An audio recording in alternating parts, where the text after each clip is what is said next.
I am Hatan.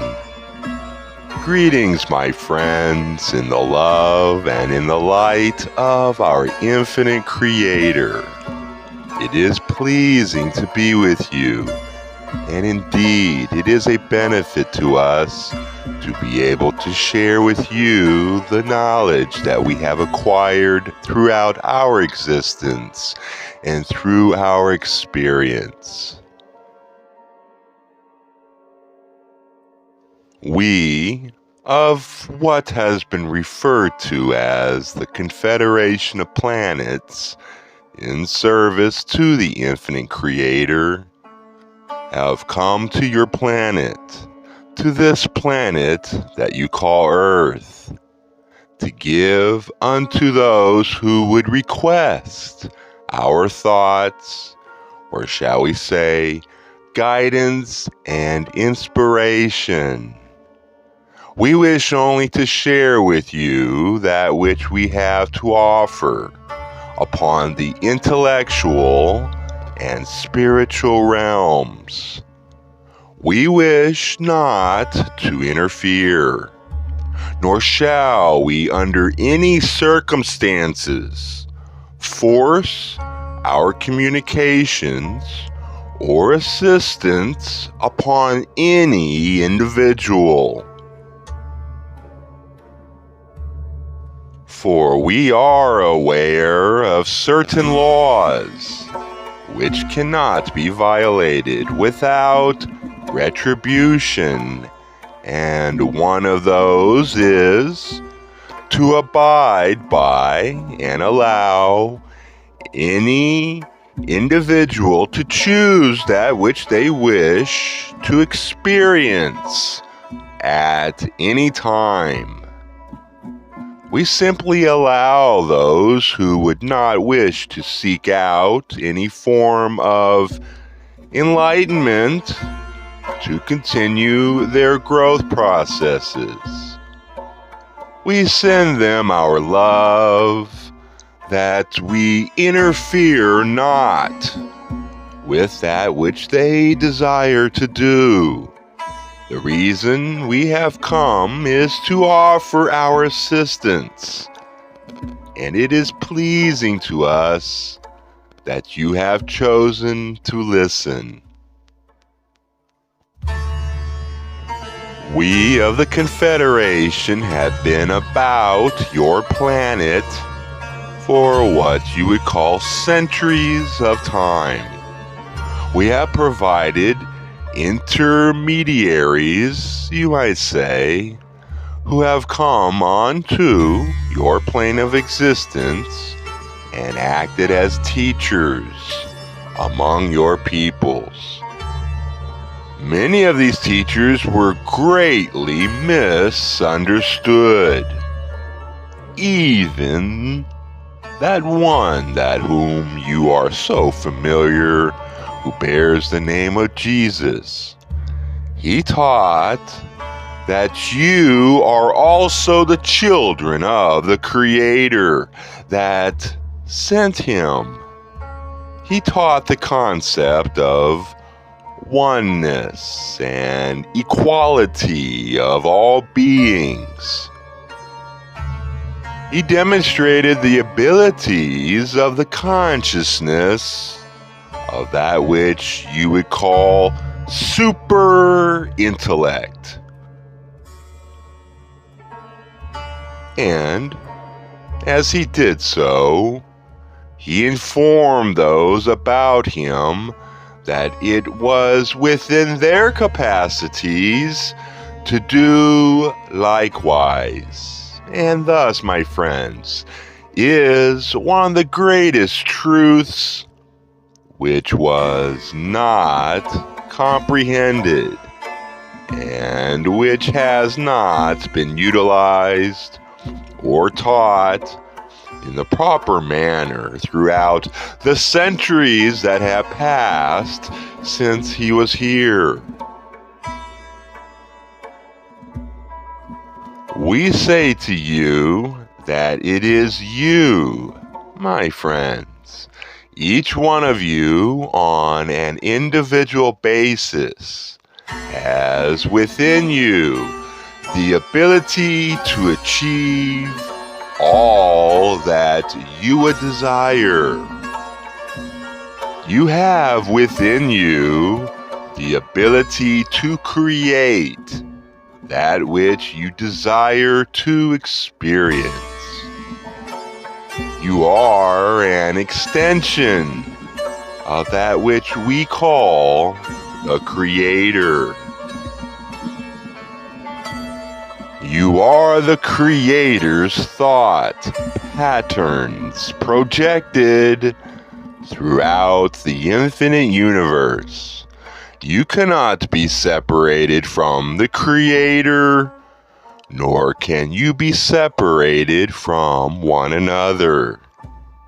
Yet you have been given the opportunity to express that creating force through your personality and individuality upon this physical plane of existence, in order that you might come to the realization that, indeed, all things are divine and unified. As you travel in different directions as projections of the Creator's thoughts, you shall find that the direction begins to mingle and that your paths begin crossing with those of other individuals with whom you feel a great closeness upon contact. My friends, there is nothing other than recognizing within them the true identity of yourself. You of the planet Earth, as we of the Confederation, are constantly working together in bringing about the elevation of all creation. And upon your Earth sphere, man is now presented with the opportunity to bring into being the highest form of what you would call civilization ever known to your planet. For you are presently ending that which is called a cycle of time of existence. All things return from whence they have come. Thus we speak of cycles.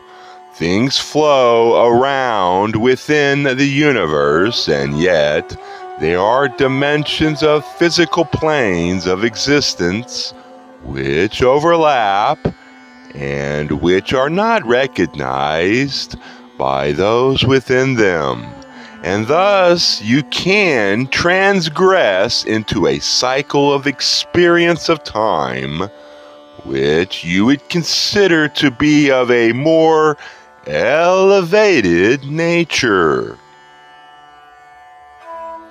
As your planet completes its present cycle, it is presented with the opportunity to transmute its entire physical form and all things upon it into a higher vibratory field or a higher cycle of existence.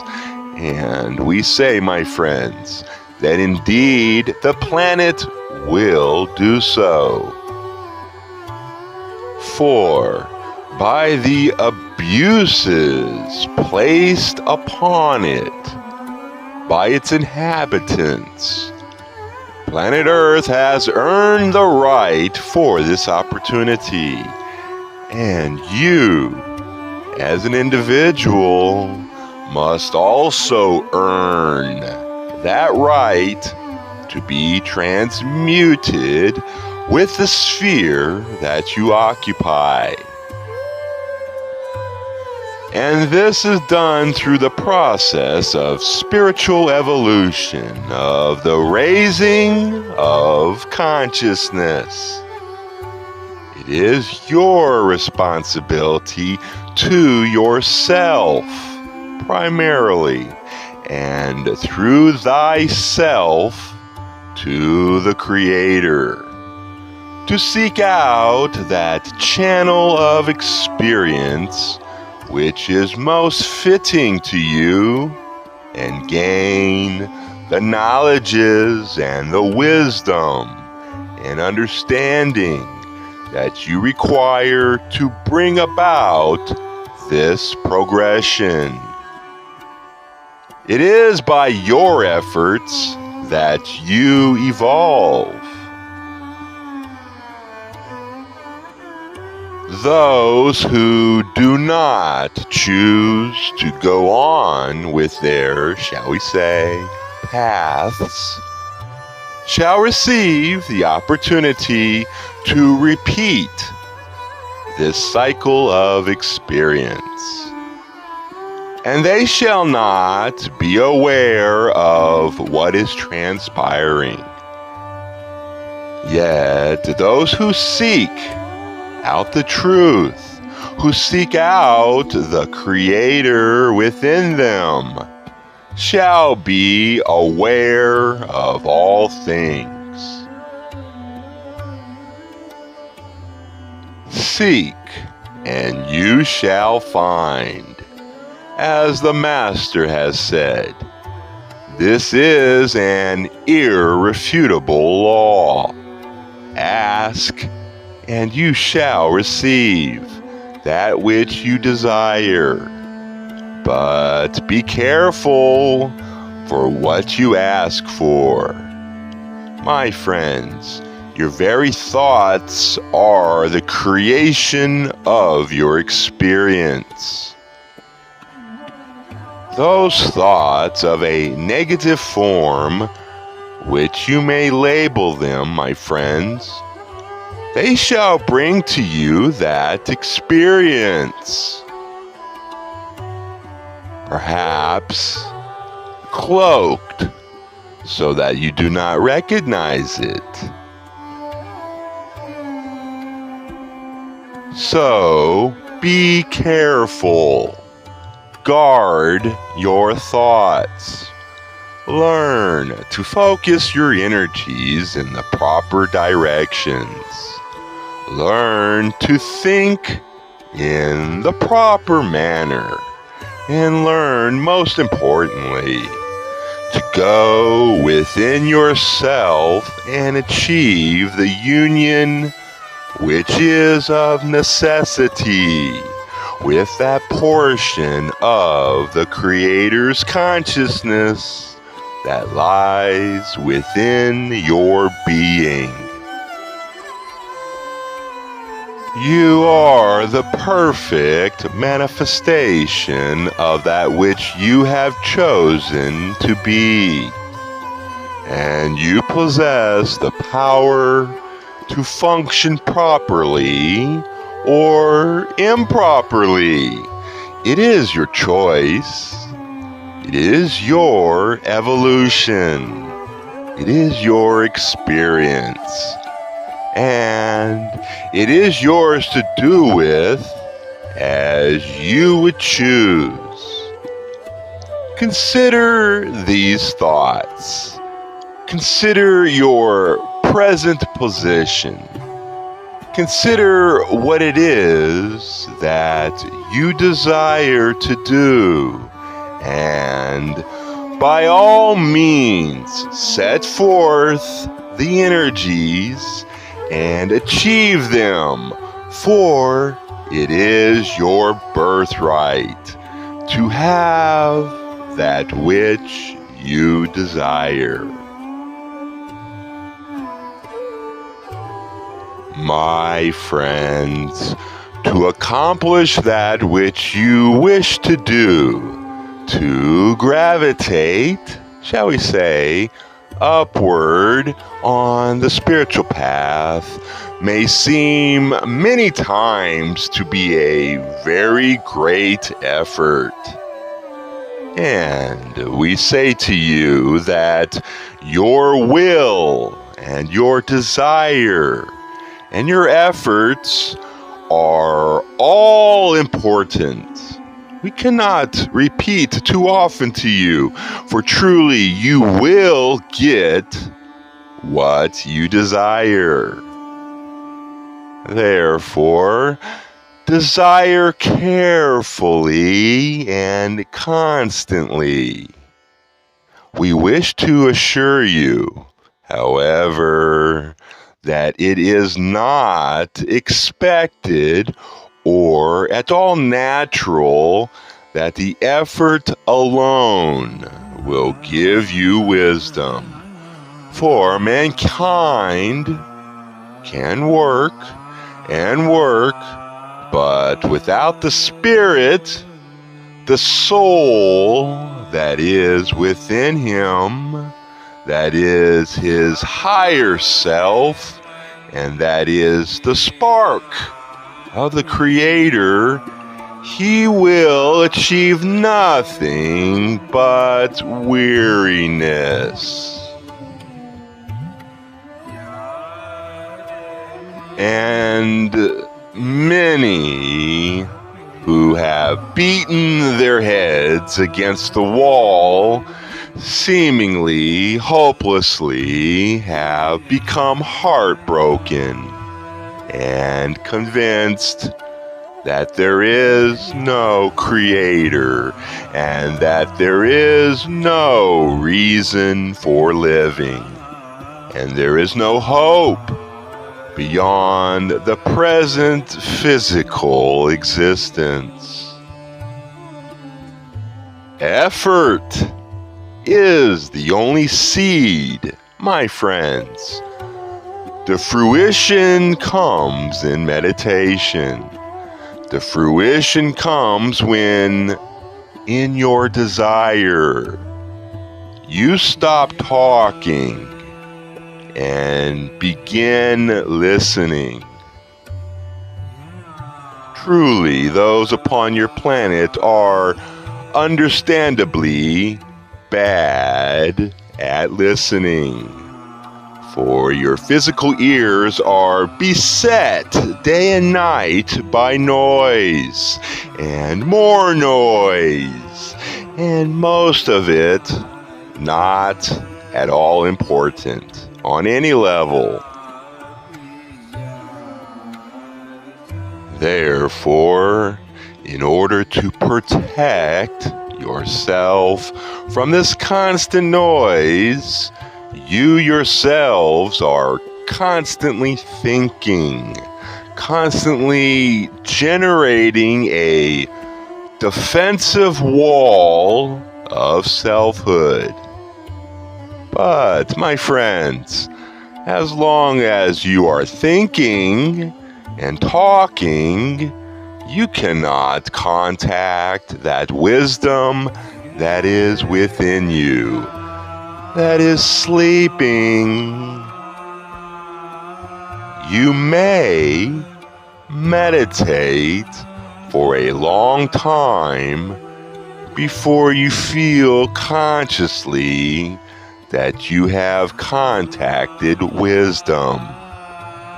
You may meditate for a long time before you begin to feel warmed by the presence of love. That is how hard it is to open the door that those of your people who live in this civilization have begun to experience as closed. It is a thick door.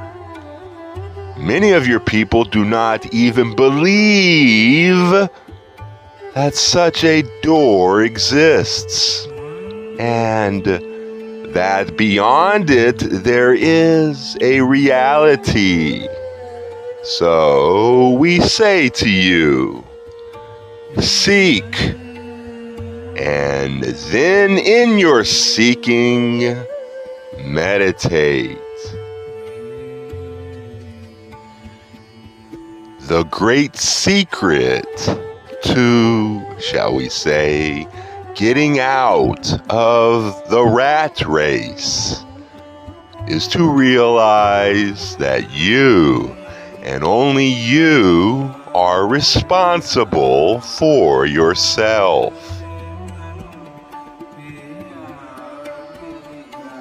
Let us draw you a small picture, my friends. You are an entity that has lived forever and will live forever.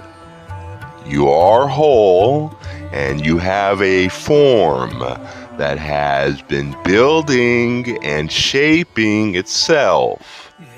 And you are a certain way, and you think certain thoughts, and you are dwelling in a tiny little ball that circles a sun in a very small corner of a totally infinite universe.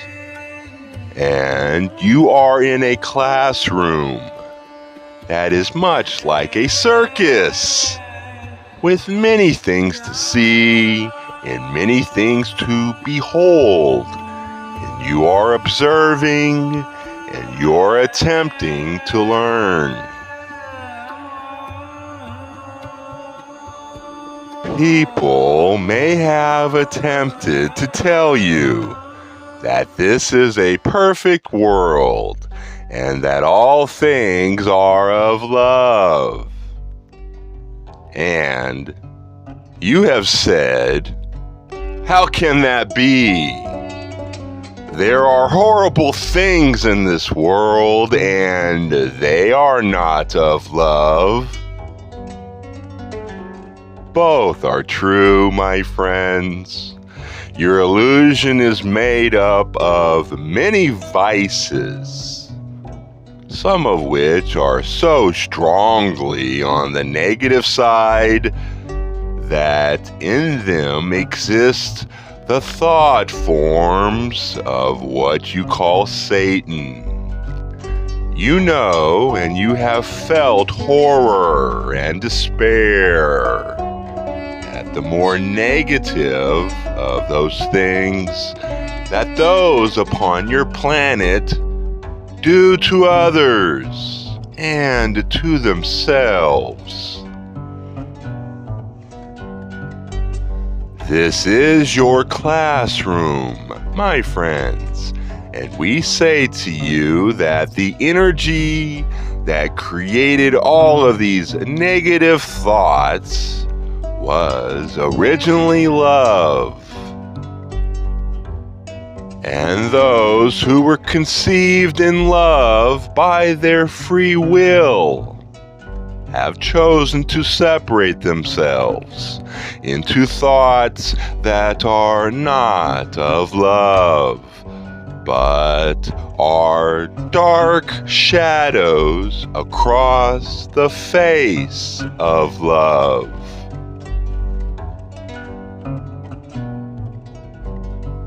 But you are there, my friends, and you are to learn. See yourselves as the generators of your own destiny. If you will see your life as a work of art, you may think that life is something that happens to you, that you are the recipient of various good and bad things. But this is not so, my friends. And when you begin to take new responsibility for the way you act, no matter what happens to you, for what you are putting out when your emotions and your words and your gestures and your actions begin to form a harvest of that which you are learning in your meditation and in your reading, then you have made the great step, my friends. Then you may begin to become more confident of graduating from this school, of getting out of this rat race, as you would call it.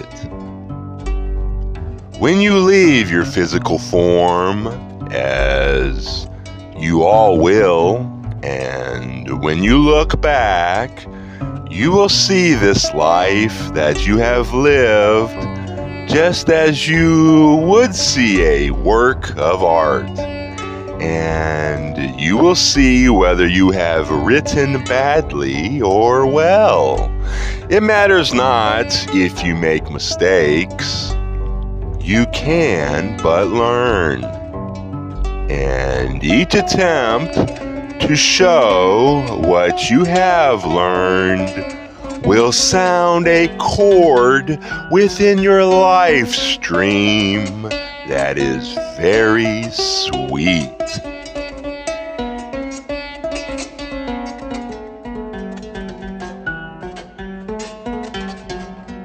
The days may seem to move very slowly, and many hours may seem to go on forever when you feel as if you are under fire by a hostile world.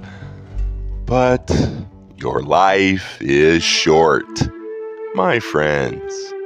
You are standing on a ball and you are learning. Connect with that source of love, a source which is rich in humor, a source in which you can relax and trust that there is no power on earth, no matter how dark or dangerous it may seem to your physical eyes, that is as great as love. Your body may die, and evil forces may cause your harm. But the harm is illusionary. For that which you give for your inner spirit is the only reality for you, and no power can aggregate that of love within your spirit. There is no situation in which there is not freedom. That which is bound by the earth is only bound in illusion. That which differentiates man from the consciousness of the trees and plants and animals is his imagination. I would say, never consider yourself bound, for your imagination will take you away. You must have confidence in your own ability, in your own work. You can break the bonds on any prison, not by actions where actions would be a stumbling block to others, but in your mind. Make the place for yourself that you desire in your mind and go there.